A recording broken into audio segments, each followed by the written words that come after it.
Assalamualaikum warahmatullahi wabarakatuh. Jangan lupa tonton Tabung Wakaf Umat Official, subscribe, like, and share.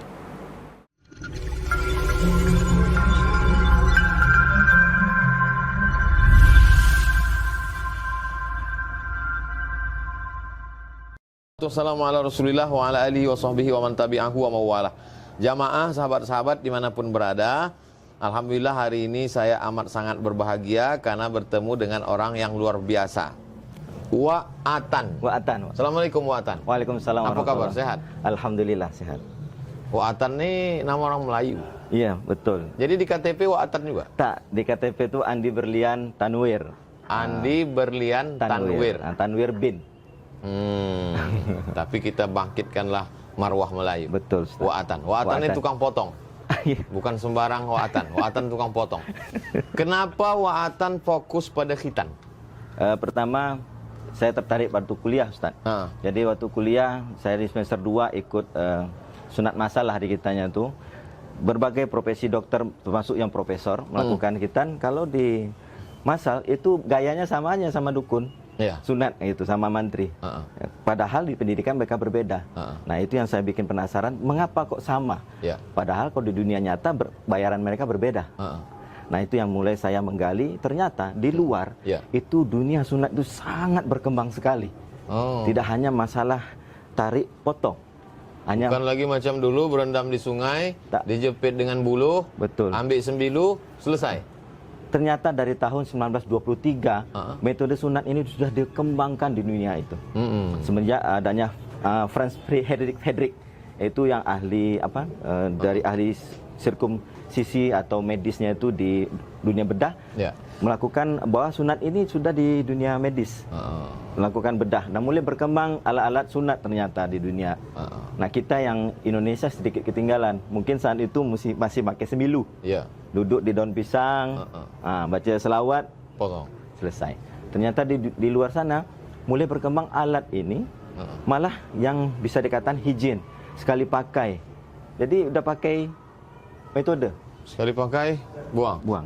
Oke. Sejak tahun 23 sudah dimulai. Terus berkembangan alat, awalnya dengan besi, mulai dengan adanya plastik grade, mulai sampai sekarang. Tentang alat potong pakai dawai, apa namanya Pak? Ya, kalau di dunia medis teman-teman bilangnya laser. Nah, sebenarnya laser sesungguhnya itu dia ada. Itu dengan metode teknologi yang tinggi, dengan betul-betul laser. Karena laser sendiri kepanjangan. R-nya itu adanya R. Kalau laser belakang itu radiasi. Kalau diceritakan ke orang tua radiasi pasti tidak mau sunat. Nah, sesungguhnya yang ada itu adalah alat dengan menggunakan arus listrik, itu dawai panas dirubah menjadi membara. Dawai ini dawai. Iya, dawai, kawat. Kawat. Jadi seperti solder lebih kurang, Ustaz. Itu yang berkembang di masyarakat. Tetapi sesungguhnya di medis itu ada alat namanya ESU, electrical surgical unit, atau electrocautery. Nah, itu secara medis dia dari arus listrik dirubah jadi gelombang, dirubah jadi ultrasound banyak. Nah, itu yang dengan benda tadi akan menyebabkan tujuannya mematikan pembuluh darah. Mematikan. Kan kalau kita motong pembuluh darah akan terbuka. Nah, manual itu yang dijahit. Kalau zaman dulu biarkan sampai sistem tubuh membentuk pembekuan darah. Makanya bontan. Kalau Melayu bilang cakap. Tak betah. Betul. Sebetulnya itu mekanisme tubuh untuk menghentikan darah. Pasti bengkak. Kalau tak beluka, kalau tidak ada bengkak, berarti imun tubuh tidak bekerja untuk membantu. Berarti bengkak itu normal. Contoh kita dicubit. Orang tua kita dulu takut. Karena mungkin pengetahuan informasi secara medis yang kurang. Bengkak karena main layang-layang.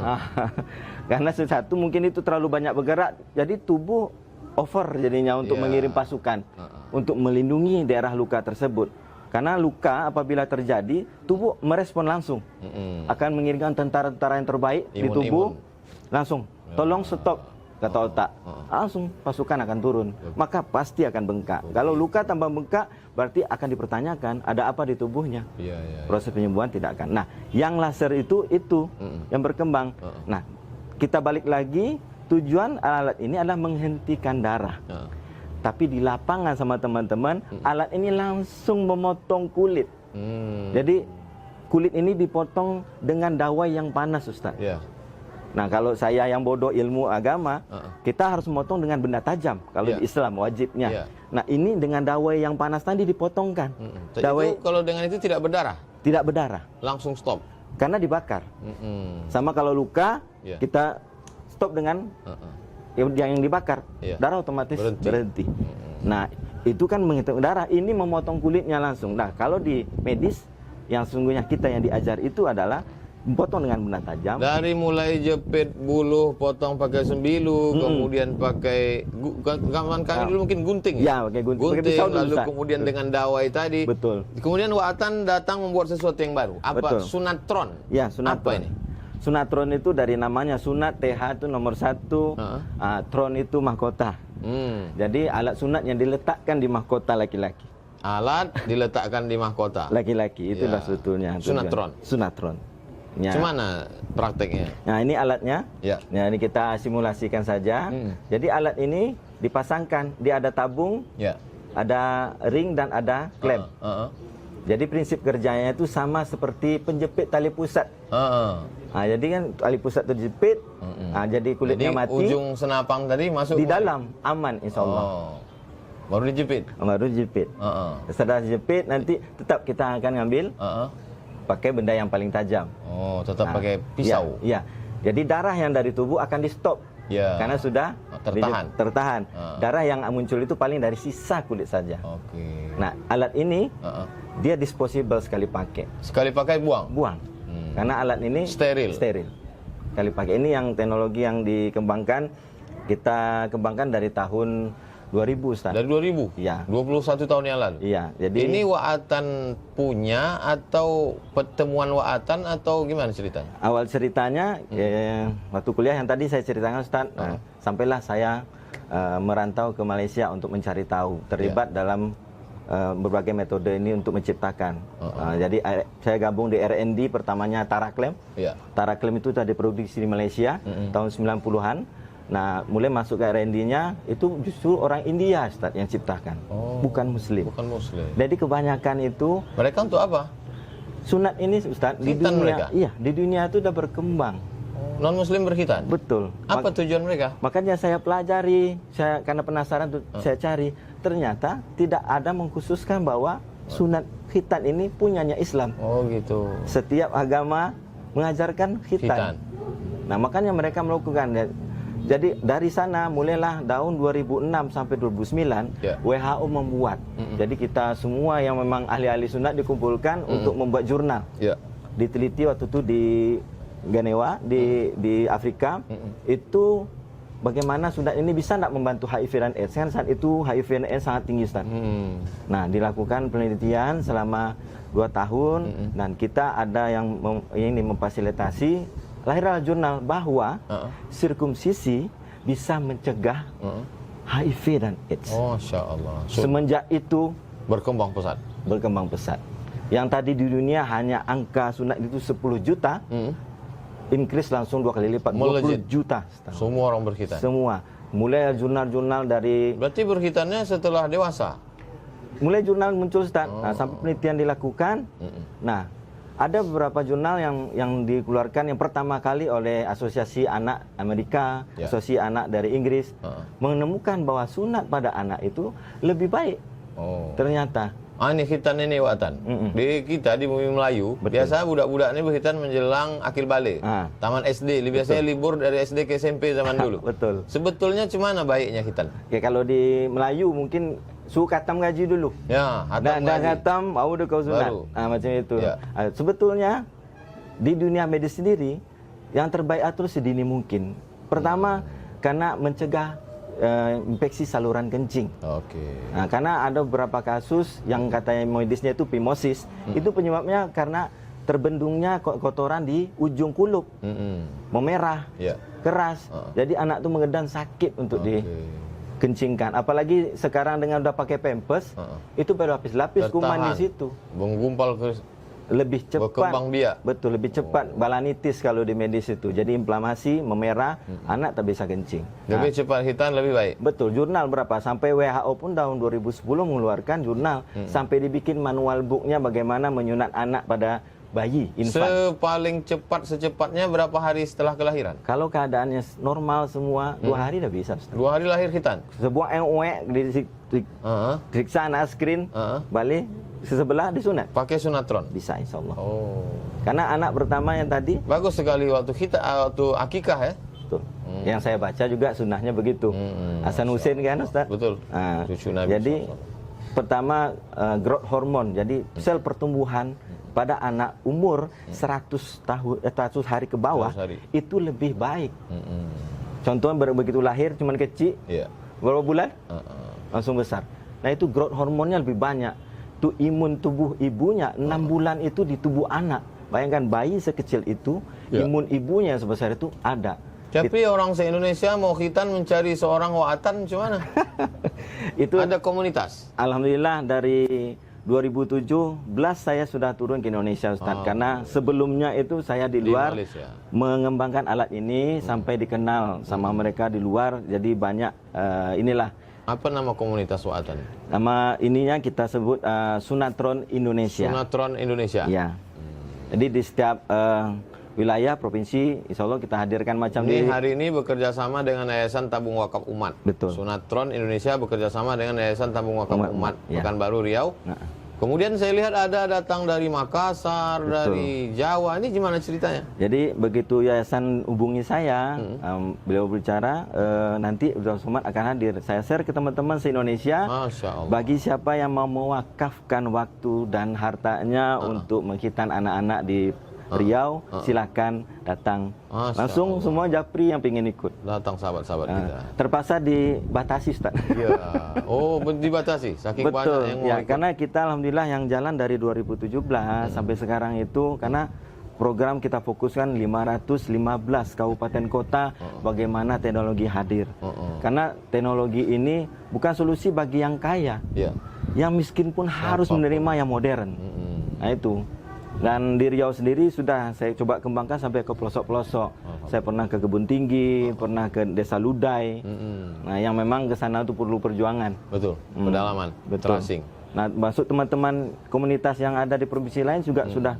Kemungkinan besok kalau jadi tim kita yang di Sulawesi akan ke lokasi Mamuju, Ustaz. Mamuju? Ya. Tempat musibah saudara-saudara kita. Ya. Apa pesan-pesan yang ingin wa'atan sampaikan? Pesan-pesan yang disampaikan adalah bahwa teman-teman medis dimanapun berada, marilah kita melakukan sirkumsisi ini sesuai dengan kalau di medis mediko legal. Ya, ibaratnya kita kalau praktik itu ada SIP, ada STR, lakukan sesuai koridor yang pemerintah lakukan. Karena kalau pemahaman saya apabila kita melakukan sesuai dengan peraturan yang ada, ya mungkin harta penghasilan yang kita dapat itu mungkin lebih barokah. Barokah, halal. Itu. Jadi mungkin menuju halal itu perlu proses, Ustaz. Karena beberapa teman-teman di lapangan karena mungkin kebiasaan yang lama-lama sunat itu bukan medis. Jadi tak perlu ABCD dari sisi medis. Padahal dari peraturan pemerintah itu ada. Jadi misal mantri bisa tapi ada jalurnya. Begini yang dituntut oleh Kemenkes. Ikutkan, kalau menurut saya itu yang perjuangan saya dari 2017 bagaimana teman-teman ini nyunat tapi dengan jalur akidahnya masing-masing. Begitu, Ustaz. Betul. Kemudian bagi orang tua dan anak, apa kabar gembira dengan sunatron? Kemudahannya apa? Kabar gembiranya satu, tak perlu kawal, Ustaz. Macam kita dulu kaki diikat pakai kayu itu sumpal bantal kiri kanan. Bapak begadang, mak begadang. Betul. Ini insyaAllah kalau sakit, cari jolang Melayu cakap baskom, isi air, suruh dia duduk dalam, Ustaz. Jadi dengan sunatron ini saya kembangkan hidroterapi. Jadi terapi dengan air. Berapa hari luka ini kering? Luka ini dia konsepnya seperti tali pusat tadi, Ustaz. Begitu kita udah jepit, nekrotik kulit, ada kulit itu akan jadi mati. Itu dalam 2 kali 24 jam akan mati, itu paling cepat. 24 jam? Ya, paling cepat? Nah, itu tergantung dari imun tubuhnya. Nah, biasanya 4 hari itu sudah bisa dikatakan sempurna. Nah, alat ini akan bisa jatuh sendiri seperti tali pusat atau kita bantu ambil. Itu berapa lama? Nah, kita bantu ambil bisa 4 hari. Pengalaman yang sudah wa'atan berapa paling lama? Paling lama dewasa itu 21 hari, Ustaz. Paling lama? Itu dewasa. Itu pun sudah dewasa? Dewasa itu udah kenyal lah kan. Kata orang Melayu udah kenyal. Padahal secara medis tak ada kenyal-kenyalnya. Pertama, dewasa kenapa lama? Karena ada gangguan di situ. Pagi-pagi ganggu. Belum lagi mata tak dijaga diganggu kan. Normalnya kan ada syahwat. Nah itu yang mengganggu. Jadi cuma karena anak lebih cepat ya. Betul. Bayi tak ada seperti itu. Iya. Makanya proses sembuhnya otomatis kalau bayi yang 100 hari ke bawah itu lebih cepat. Masyarakat yang ingin menghubungi Wa'atan dan jaringan Wa'atan gimana? Ya betulnya kalau tinggal share aja Sunatron Indonesia nanti itu semua Sunatron Indonesia ketemu. Lengkap. Jadi teman-teman juga sudah mulai di medsos Ustaz. Semua kontak masing-masing provinsi yang terdekat. Karena ke depan juga kita akan insya Allah doakan kita akan bikin seperti Gojek lah Ustaz. Gitu. Jadi teman-teman pun kita koordinasi dan masyarakat yang membutuhkan juga. Masya Allah. Gitu. Apa pesan terakhir Wa'atan? Bukan pesan terakhir setelah ini apa enggak? Pesan dalam pertemuan kita yang terbatas nih.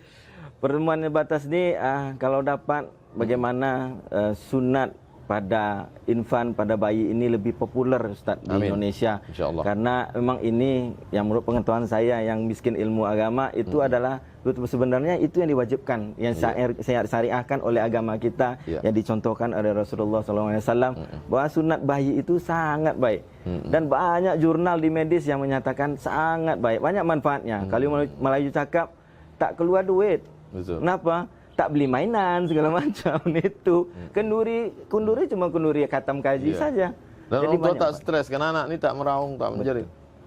Bayi kasih susu, ke perut kenyang, tidur elena. Udah, tenang. Dia bukan menangis karena itu. Betul. Kelas 5, kelas 6 itu banyak sinetronnya Ustaz. Ya, betul, drama. Seperti itu. Nah itu yang pesan saya adalah bagaimana kita bisa sunat bayi ini lebih kita gaungkan di Indonesia. Banyak manfaatnya. Banyak manfaatnya. Terima kasih tak terhingga buat Wa'atan dan tim keluarga besar Sunatron Indonesia sudah datang ke Pekanbaru bekerja sama dengan Yayasan Tabung Wakaf Umat. Ini akan menjadi berkah dakwah syiar kembali kepada sunnah sebagaimana yang dilakukan Nabi SAW terhadap cucu-cucunya Sayyidina Hasan dan Sayyidina Husain. Hanya Allah yang dapat membalas. Man ahsana ilaikum, siapa yang sudah berbuat baik kepada kamu fakafi'uhu, balaslah. Kami Yayasan Tabung Wakaf Umat masyarakat Riau tak dapat membalas apa yang sudah dilakukan Wa'atan dan tim. Jazakumullah khairal jaza, berkah selalu. Allah mudahkan segala urusan Wa'atan dan Sunatron Indonesia sebagaimana sudah memudahkan anak-anak Indonesia berkhitan. Terima kasih, jazakumullah khairan. Wassalamualaikum warahmatullahi wabarakatuh. Waalaikumsalam warahmatullahi wabarakatuh.